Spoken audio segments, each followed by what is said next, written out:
오늘 우리가 읽은 본문에는 예수님의 치유 사역이 나옵니다. 예수님께서 4가지 치유 사역을 행하시는데요, 먼저는 나병 환자의 병을 고쳐주십니다.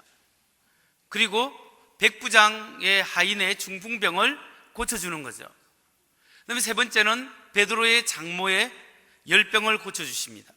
그리고 4번째는 각종 귀신 들리고 각종 환자들의 병을 고쳐주시는 장면이 오늘 본문에 나오고 있습니다. 여기서 우리가 꼭 생각해 봐야 될 것은 이겁니다. 예수님의 치유 사역을 통하여 이 마태복음이 우리에게 알려주는 메시지는 뭔가? 예수님의 치유 사역을 통하여 하나님께서 오늘 우리에게 주시는 말씀은 무엇인가에 대해서 우리가 생각해 봐야 합니다. 그 말씀이 무엇이죠? 그 요약이 마태복음 8장 17절에 나와 있습니다. 17절을 보면 이리하여 예언자 이사야를 시켜서 하신 말씀이 이루어졌다. 그는 몸소 우리의 병약함을 떠맡으시고 우리의 질병을 짊어지셨다. 이사야 예언이 이루어졌는데 우리의 병약함을 떠맡으시고 우리의 질병을 짊어지셨다. 이게 그 예수님의 사역의 결론으로 우리에게 말씀하고 있습니다. 그런데 이 말씀을 어디서 인용했냐면 이사야서 53장 4절 말씀을 인용했습니다. 이사야서 53장 4절에는 그는 우리의 질병을 지고 우리를 대신하여 슬픔을 당하였으나 우리는 그가 하나님의 형벌을 받아 고난을 당하는 것으로 생각하였다. 그는 우리의 질병을 지고 우리를 대신하여 슬픔을 당하였으나, 여러분, 이 이사야서 53장 4절 말씀이 가르치는 메시지가 무엇이겠습니까? 이사야서 52장과 53장은 고난받는 메시아, 고난받는 종으로서의 메시아에 대해서 이야기하고 있는 겁니다. 이스라엘 백성들은 2가지 메시아가 있었는데, 하나는 영광받는 메시아, 정치적인 메시아, 하나님의 아들로서 인자로서 오는 영광의 메시아가 있고요, 다른 하나는 그 메시아가 우리의 죄를 대신 짊어지고 우리의 병과 고통을 대신 짊어지시는 고난받는 메시아의 모습이 나오는데, 그게 이사야서 53장에 나오고 있는 거예요.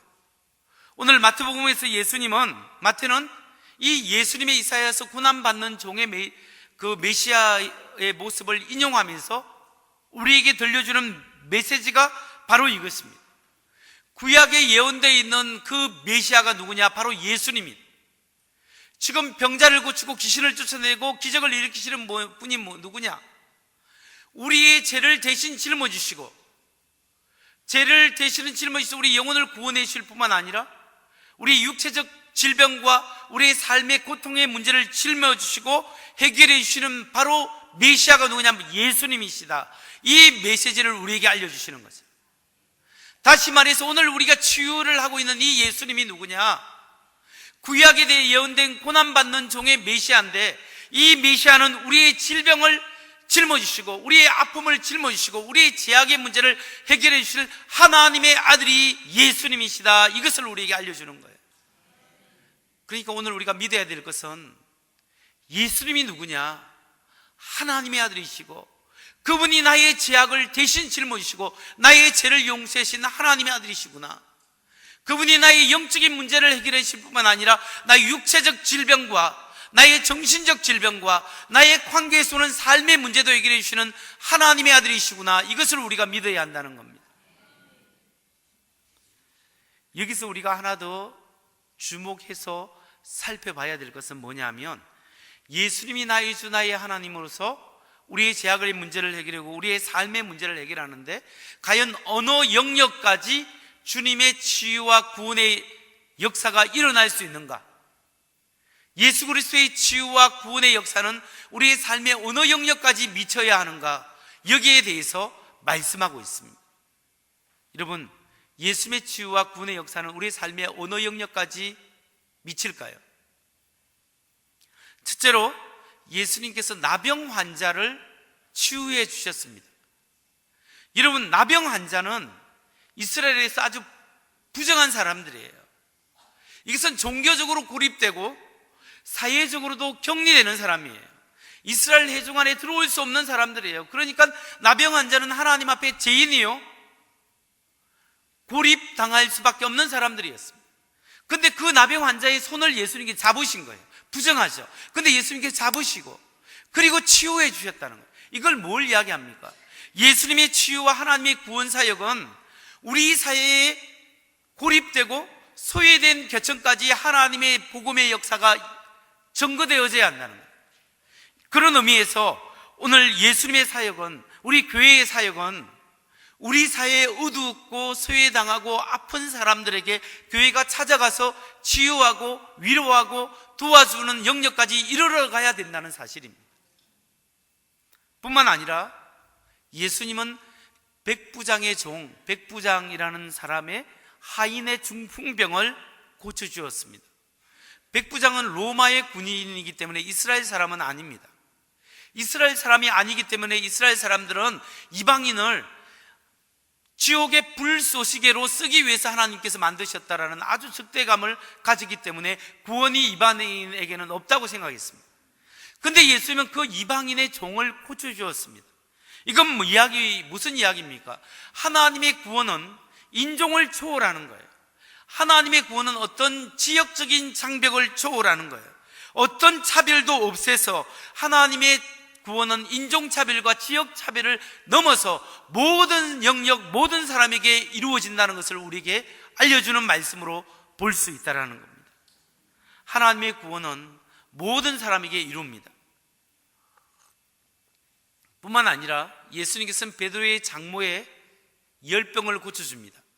장모님은 여인입니다. 그래서 이스라엘 사회에 있어서는 여인의 여건이 굉장히 바닥에 추락되어 있는 사회였죠. 그런 사회에서 예수님께서 장모의 열병을 고쳐주는 것은 하나님의 구원 사역은 남녀 차별이 없다. 하나님의 구원 사역은 양성평등으로 모든 사람에게 이루어진다라는 사실을 우리에게 알려주는 거죠. 여러분, 결국 여기서 예수님의 치유 사역과 구원 사역이 우리에게 알려주는 인사이트가 뭡니까?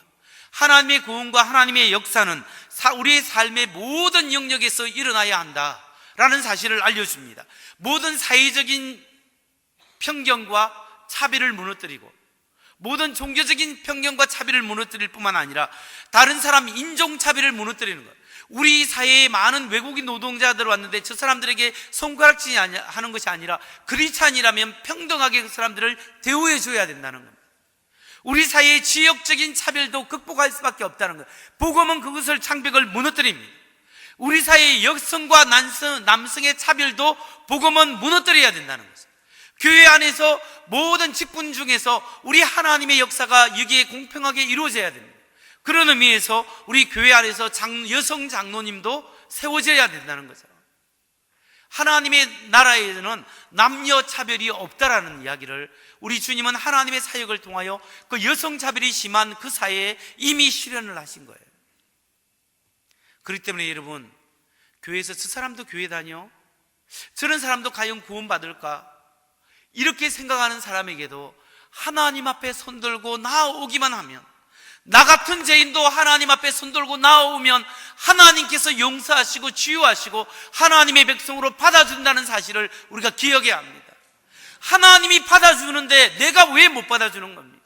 하나님이 나 같은 죄인도 받아주셨는데 왜 그 사람은 용서하지 못할까요? 오늘 하나님의 구원은 우리의 삶의 모든 영역에서 미친다는 것을 우리가 기억해야 합니다.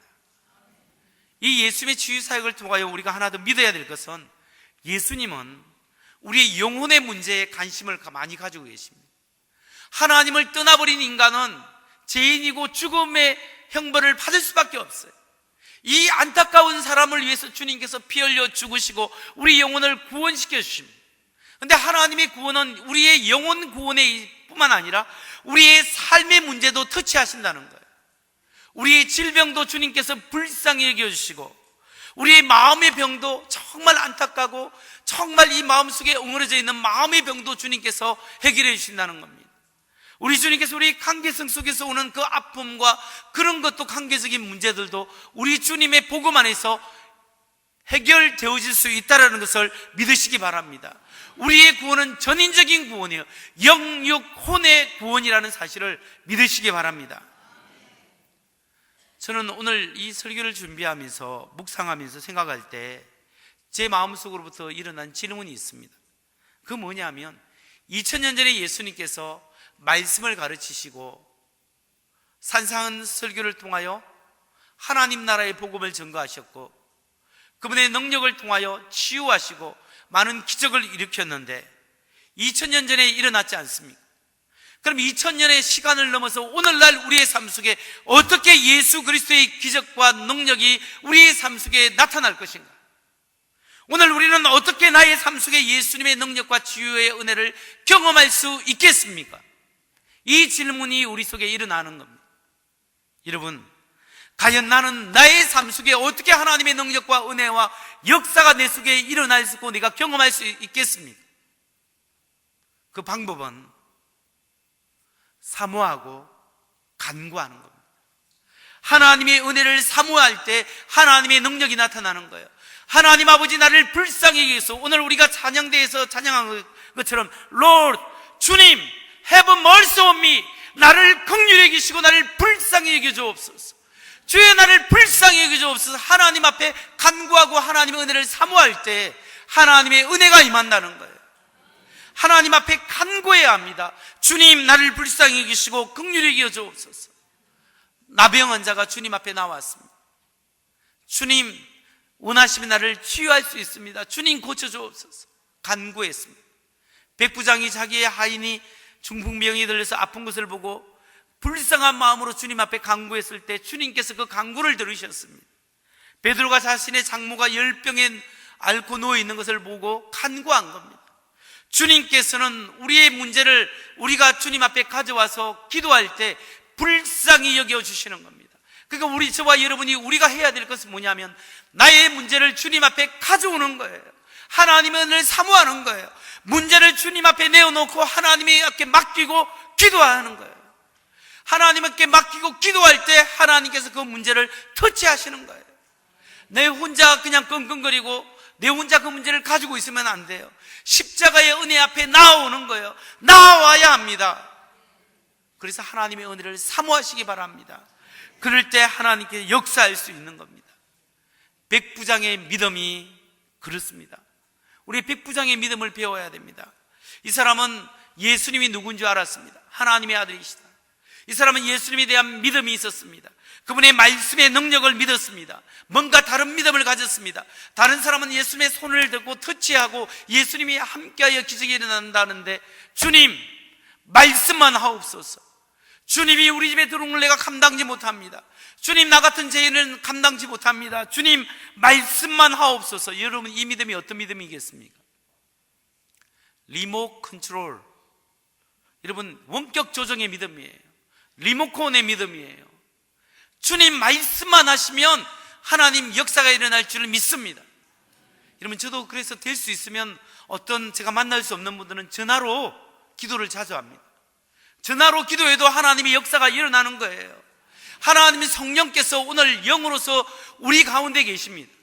주님께서 부활하시고 성천하시고 보혜사 성령을 보내셨는데 성령이 우리 가운데 거하시기 때문에 우리가 하나님 앞에 기도할 때 성령의 역사가 어느 곳에 있든지 하나님을 사모할 때 하나님의 역사가 일어나는 줄 믿으시기 바랍니다. 우리가 때로는 말씀을 붙잡고 기도해야 됩니다. 내가 물 가운데 건널 때 내가 물이 너를 침몰치 못하고 강을 건널 때도 강물이 너를 덮지 못하고 내가 불 가운데 지날 때 불꽃이 너를 사르지 못할 것이다. 이 약속의 말씀을 내가 믿습니다. 주님, 나를 붙잡아 주옵소서. 나의 참으로 나의 오른손으로 너를 붙잡으리라. 하나님의 약속의 말씀을 붙잡고 기도할 때 하나님의 그 믿음대로 될 줄 믿으시기 바랍니다. 하나님을 기도하십시오. 그리고 하나님 앞에 문제를 가져오십시오. 그리고 간구하십시오. 하나님께서 반드시 역사하시고 여러분 믿음을 통하여 역사할 줄 믿으시기 바랍니다. 그렇다면 조금 더 구체적으로 2000년 전에 역사하신 예수님의 능력을 우리가 구체적으로 경험할 때 구체적으로 실천할 실천 방법은 무엇이겠습니까? 우리가 우리의 삶 속에서 하나님의 능력을 체험하기 위해서 구체적으로 실천해야 될 것은 한 4가지로 간단하게 말씀드릴 수 있습니다. 첫 번째, 여러분의 생각을 바꾸십시오. 우리의 생각을 바꿔야 합니다. 하나님 말씀으로 내 생각을 채우고 부정적이고 불신앙적인 생각을 던져버려야 합니다. 하나님의 은혜와 하나님의 말씀을 묵상하십시오. 말씀이 내 안에 들어오고 내 생각 속에 하나님의 말씀이 자리 잡을 때 하나님의 역사가 일어나게 되는 거예요. 여러분, 나는 예수 믿고 축복받은 사람입니다. 하나님 누가 모르던 나는 하나님의 자녀가 되었다. 하나님 앞에 영원한 생명이 있고 하나님의 뜻 가운데 살아간다. 이런 생각으로 믿음의 생각을 가지시는 여러분 되시기 바랍니다. 백부장이 이런 믿음의 생각을 가졌습니다. 두 번째, 우리의 믿음을 바꾸시기 바랍니다. 나의 믿음이 내 자신을 바라보거나 환경을 바라볼 때는 아무런 역사를 이룰 수 없고 내 생각과 환경에 짓눌리게 됩니다. 주님을 바라보는 믿음을 가지십시오. 우리가 믿는 하나님이 얼마나 크신 하나님이에요. 우리가 믿는 하나님이 천지를 창조하신 하나님이시죠. 나를 창조하시고 우리 인생을 이끌어 가시는 분이에요. 크신 하나님을 바라보고 그 하나님이 나를 사랑하신다는 것을 믿으시기 바랍니다. 믿음을 주님께 두시고 믿음의 주요 온전케 하시는 예수님을 바라보십시오. 이름을 믿음을 주님께 두십시오. 그럴 때 변화의 역사가 일어납니다. 먼저는 생각을 바꿔라. 믿음의 생각을 가지라. 두 번째는 믿음을 주님께 두어라. 세 번째는 비전을 바꿔야 합니다. 나의 비전, 나의 생각이 나의 욕심과 욕망에 붙잡혀 있으면 아무런 역사가 일어나지 않습니다. 자기가 열심히 해서 자기의 야망과 욕심을 이룰 수 있습니다. 자기가 어느 정도 성취할 수 있어요. 굉장하게 성취할 수 있어요. 그러나 결국 그게 허망한 거예요. 왜 수많은 사람들이 자기의 꿈을 이루는데 그 이후에 낙심하고 낙담하고 타락하는 사람이 얼마나 많은 줄 모릅니다. 왜 그럴까요? 자기의 비전을 이루는데 거기까지 끝이에요. 그런데 우리 그리스도인의 비전은 여기가 아니라 이것을 통하여 하나님의 비전으로 맞춰지는 거예요. 나는 내 비전과 내 욕심을 이루는 것이 아니라 나의 꿈을 통하여 하나님께 영광을 돌리고 하나님 앞에 드려지는 삶을 살기 위해 살아갑니다. 이럴 때 무궁하신 하나님께 비전이 맞춰져 있을 때 우리는 결탄코 좌절하지 않고 큰 의미를 두고 인생을 살 수 있다는 거예요. 여러분, 그리스도 안에서 승리하시고 성공하십시오. 그러나 그것이 자기를 위한 것이 아니라 하나님께 비전을 맞춰져 있는 사람은 다른 사람의 유익과 공동체의 유익과 이 사회의 유익과 하나님 나라의 유익을 위하여 사는 사람들입니다.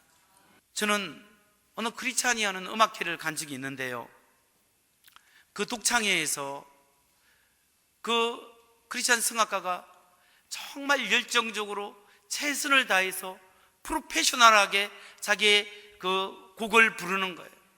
그렇게 많은 사람들이 그 음악회에서 감동을 받고 정말 대단한 그 열정과 그 음악회를 통해서 사람들이 많은 도전과 감동을 받았습니다. 그리고 그 독창회가 끝났을 때 사람들이 앵콜을 요청을 했죠. 이 크리스찬 성악가가 나와서 앵콜을 부를 때 그 부르는 곡이 그 곡을 부르기 전에 자기의 신앙을 고백을 간단하게 하는 거예요. 내가 가장 사랑하고 내가 가장 존경하고 가장 사랑하는 우리 주님, 우리 하나님께 이 모든 영광을 돌립니다. 그리고 그분의 은혜에 감사해서 Amazing Grace, 나 같은 죄인 살리신 주원의 놀라워, 그 곡을 부르면서 그 부를 때 많은 사람들에게 영적인 감동, 엄청난 하나님의 그 은혜를 함께 느끼게 했습니다. 자신의 삶을 통하여 그리스도를 고백하고 그리스도의 영광을 돌리는 그런 삶이 얼마나 아름답고 대단한 삶입니다. 그 성악가가 평소에 가르칠 때, 학생을 가르치고 후배를 가르칠 때 열과 성을 다해서 전문적으로 전문성 있게 자신의 일을 위하여 프로페셔널하게 가르친다고 합니다. 뿐만 아니라 그 열정 속에서 하나님 앞에 기도해야 한다. 내가 너희 힘으로 살아갈 때 이만큼밖에 할 수 없지만 하나님께 기도할 때 담대하게 하나님이 주시는 그 은혜가 있어야 너희의 그 전문성을 살릴 수 있다. 도전하고 영적으로 도전하고 또 기술적으로 도전하고 신앙적으로 도전했을 때 한 사람이 신앙생활에 온전히 서고 또 예수 믿는 그런 계기를 주는 크리스찬 성악가가 있습니다. 여러분, 우리 교회도 그런 사람들이 많이 있죠. 여러분, 저는 이렇게 보면서 자신의 전문적인 영역이 어디든지 간에 그것을 통하여 우리가 생계를 유지하고 밥을 먹고 사는 것도 중요합니다만, 자기가 밥을 먹고 살고 더 잘 먹고 살고 더 많은 것을 누리기 위해서 살아가는 삶이 아니라 여기까지 가면 공할 수밖에 없는 거예요. 그러나 우리는 이것을 통하여 하나님의 영광을 드러내고 하나님의 은혜를 나누고 다른 사람을 돕고 그를 통하여 하나님의 영광을 드러낼 수 있다면 이것은 나의 비전을 넘어 하나님의 비전에 동참하는 하나님의 일이 될 수 있다는 것을 여러분 믿으시기 바랍니다. 이것을 위하여 하나님이 우리를 부르신 거예요. 여러분 생각을 바꾸십시오. 믿음을 주님께 고정시키십시오. 여러분의 비전을 하나님의 비전으로 바꿔야 합니다. 그리고 네 번째는 말을 바꿔야 합니다. 어느 생활을 달래야 합니다. 하나님께서 우리 인간에게 주신 이 축복이 뭐냐면은 언어입니다. 동물들은 신호를 보낼 수는 있지만 의사소통을 커뮤니케이션을 할 수 없어요. 그런데 하나님께서 우리에게 주신 것은 의사소통을 할 수 있고 말의 축복을 주셨습니다. 하나님이 세상을 말씀으로 창조하셨듯이 우리 인간의 언어 속에 창조의 능력이 있습니다. 말로 사람의 영혼을 살릴 수도 있고 사람의 영혼을 죽일 수 있고 말로 통해 새로운 것을 창조할 수 있습니다. 그렇기 때문에 여러분 언어 속에 믿음의 언어로 바꾸십시오. 하나님의 주시는 소망의 언어로 바꾸십시오. 다른 사람에게 기쁨을 주고 힘이 되는 언어를 사용하십시오. 위로의 말을 하시기 바랍니다. 백부장이 그렇게 이야기해요. 주님, 말씀만 하옵소서. 말씀만 하옵소서. 그러면 그렇게 될 줄 믿습니다. 이런 믿음이 하나님이 주시는 말씀의 능력입니다. 제가 잘 아는 어느 목사님이 미국에서 개척교회 할 때입니다. 저도 개척교회 10명, 20명 성도님 모시고 그냥 힘들어 하고 있을 때 그 선배님도 20명, 30명 개척한 지 10년이 넘었는데 그냥 그거 가지고 막 이렇게 힘들어하고 서러워할 때 같이 차를 마시면서 고민할 때였습니다. 그 선배님이 이야기합니다. 자기는 늘 아침에 일어나면 믿음의 선포를 한다는 거예요. 왜냐하면 개척교회를 하다 보니까 마음과 정신적으로 스트레스도 많고 환경적으로 스트레스 많으니까 너무나 자기가 위축되더라는 거예요. 너무나 작아지고 자존심이 낮아지기 때문에 이게 안 되겠다 싶어서 믿음의 선포를 했답니다. 어떻게 했냐면 나는 축복받은 사람입니다. 나는 하나님의 존귀한 자녀입니다. 나는 그리스도에서 예수의 피로 제사함받고 하나님의 백성 되었고 하나님의 사명자로 썼습니다. 나는 축복받은 사람입니다. 나는 영생이 있습니다. 나는 하나님의 은혜로 매일매일 승리합니다. 이것을 그냥 매일매일 의도적으로 선포했다고 합니다. 그러니까 그 선포할 때마다 하나님의 은혜가 자기에게 넘쳐서 환경이 변화되지 않고 여러 가지 주의가 그대로 해도 자기 마음이 기쁘대요. 그러다 보니까 자기 아내가 기쁘고 아이들도 기쁘고 교회 분위기가 달라지고 하나님의 은혜를 늘 경험한다 해서 저도 그걸 실천해 본 적이 있습니다. 여러분, 우리의 언어 속에, 우리의 말 속에 하나님의 은혜를 사모하시고 믿음으로 선포하시기 바랍니다. 나는 하나님 앞에 정말 축복받은 사람입니다. 하나님이 나를 통하여 오늘도 하실 일이 있습니다. 믿음의 선포를 할 때 하나님이 그 믿음의 선포를 통하여 역사할 줄 믿습니다. 예수님의 능력을 오늘날 우리의 삶 속에도 감사한 것은 능력을 경험할 수 있어요. 왜냐하면 예수님이 부활 성천하시고 보혜사 성령을 보내주셔서 오늘 우리와 함께 하시기 때문에 그렇습니다. 그렇기 때문에 여러분 사모하고 기도하십시오. 그리고 우리의 생각을 바꾸고 믿음을 바꾸고 비전을 바꾸고 말의 선포, 은혜를 바꾸십시오. 그럴 때 하나님께서 여러분의 삶 속의 문제도 해결하시고 영혼을 구원하시고 여러분의 삶의 문제도 해결할 줄 믿으시기 바랍니다.